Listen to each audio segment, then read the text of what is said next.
अध्यक्ष महोदय, आपका बहुत बहुत धन्यवाद। संवैधानिक schedule tribe third amendment bill 2022।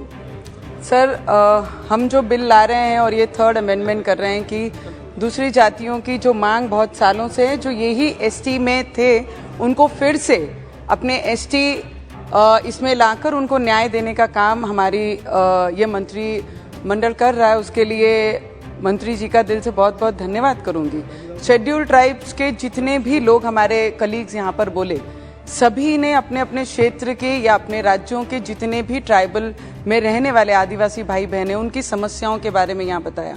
Sir, हम भी जहाँ से आते हैं, मेरे क्षेत्र में एक विधानसभा पूरी शेड्यूल ट्राइब आदिवासी भाई बहन रहते हैं, जिनकी पिछले कई वर्षों से बहुत सारी समस्याएं हैं। सर, मनरेगा का अभी यहाँ पे उल्लेख किया गया कि मनरेगा में क्या काम हुआ है, उनके हाथ बांध दिए गए, उनको कमजोर बनाया गया है। सर, सबसे ज्यादा मनरेगा में अगर कहीं पूरे विदर्भ में अगर कहीं काम हुआ है तो वो मेरे शेड्यूल ट्राइब एरिया में। सर, एक महीने में मैक्सिमम शेड्यूल ट्राइब में रहने वाले लोग वहां पे काम करते हैं और 100 डेज ये मिनिमम दिया गया है। पर मैं रिक्वेस्ट करूंगी मंत्रिमंडल से भी और सरकार से भी कि मिनिमम ऑफ 200-250 डेज उन्हें साल में काम देना चाहिए।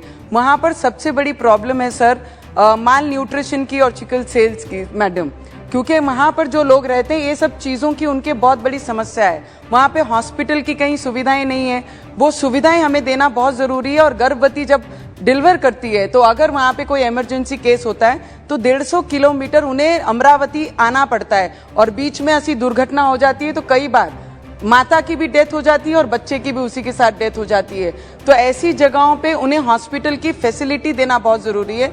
आज भी मेरे क्षेत्र में मैक्सिमम जगह मैडम ट्राइबल एरिया में कनेक्टिविटी नहीं है, टेलीफोन्स नहीं है, इंटरनेट काम करते नहीं है। 108 फोन करने जाए तो 108 फोन एमपी में लगता है। ये सभी समस्या है। उसके साथ एजुकेशन की मैडम बहुत बड़ी प्रॉब्लम है। जितने भी ट्राइबल एरिया, चंद्रपुर हो, हमारा अमरावती मेलघाट का क्षेत्र हो, जहां जहां ट्राइबल्स एरिया होते हैं, वहां पर एक तो हमें भाषा की प्रॉब्लम है हमारे ट्राइबल क्षेत्रों में।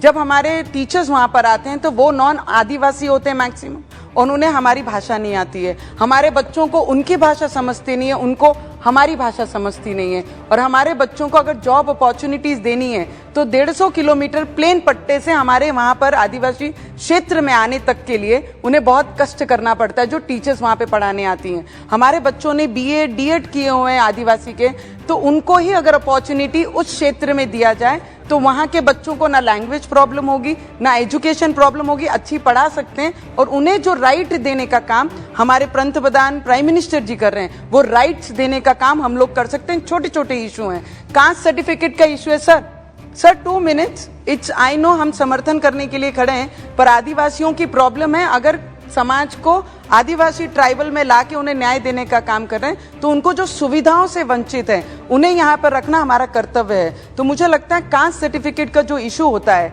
उन्हें उतने दूर से हमारे डिस्ट्रिक्ट लेवल पे आके डीएम से मिलकर चप्पलें घस जाती हैं, तभी भी उन्हें उनकी कास्ट सर्टिफिकेट वैलिडिटी मिलती नहीं है। तो ये छोटी छोटी प्रॉब्लम्स अगर हम सॉल्व कर पाएंगे तो मुझे लगता है हमारे आदिवासी भाई बहनों को बहुत न्याय दे पाएंगे। मैडम मंत्री महोदय यहाँ पर बैठे हैं, उनका पुनर्वसन मैडम, पुनर्वसन जब भी हम वहाँ पे करते हैं, पहले तो हमारे लोग आदिवासी जंगल छोड़कर बाहर सिटी में आने के लिए तैयार नहीं है। अगर वो जंगल छोड़कर प्लेन पट्टे में आते हैं तो उनको जो राइट्स देना चाहिए, घर छोड़ने का जो मुआवजा देते हैं वो 10 लाख रुपए देते हैं। और शहरों में 10 लाख रुपए में आज कहीं पर भी किसी को भी रहना बहुत मुश्किल है। तो उसके लिए पुनर्वसन की जो राशि रहती है उसे डबल ट्रिपल करके उन्हें सुविधा उस चीज की भी देनी चाहिए, तब जाके वो अपने घर, अपना जंगल, अपना प्यार छोड़कर वो शहरों में आएंगे। तो उसके लिए भी हम लोगों ने सोचना चाहिए मैडम। और मेडिकल इश्यूज बहुत ज्यादा हैं जो मैंने बताए हैं, और फार्मर्स के issue, last 1 minute sir, just 1 minute, किसानों के मुद्दे हैं मैडम। जब ट्राइबल क्षेत्र में हम जब रहते हैं तो वहां पर जितनी भी जगहें हैं वो फॉरेस्ट में आती हैं।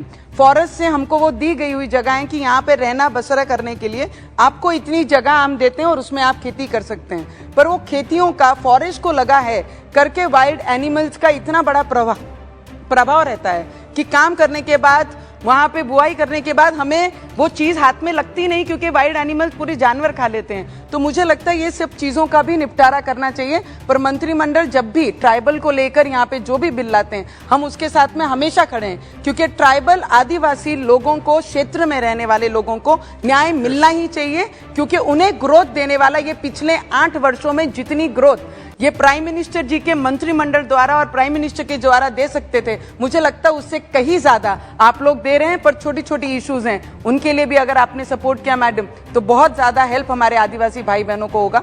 मंत्रिमंडल ने पहले भी 4G के लिए हमारे क्षेत्र के लिए बहुत कुछ दिया है, आगे भी कनेक्टिविटी के लिए अगर थोड़ा सोर्स करेंगे तो मुझे लगता है उनको कनेक्टिविटी बहुत जल्द मिलेगी। Thank you so much sir, and I support this bill. और भी वीडियोस देखने के लिए चैनल को सब्सक्राइब करें और बेल आइकन को दबाएं।